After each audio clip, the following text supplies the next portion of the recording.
si Gelson Morinho Pakulanang, IP po ng Barangay Carolan, Cabancalan City, Negros Occidental. Ang amin pong asosasyon ay Katrayka, Carolano Tribal Community Association.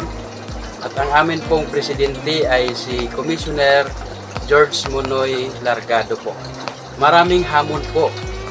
Una-una po, ang aming naranasan ay ang kahirapan.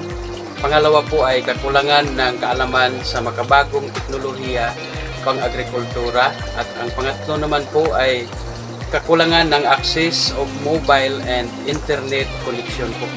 Malaki po ang naitulong ng DA4K program po sa kahirapan sa pamamagitan ng pagkandak ng libreng trainings and seminars at pamamahagi ng kaalaman at makabagong teknolohiya pang-agrikultura at livelihood sa aming komunidad. Ang mga proyekto po na ipinamigay ng DA4K program sa aming komunidad ay Carabao Project, Native Pigs, Native Chicken, Vegetable Seeds Distribution, Coffee Seedlings Distribution.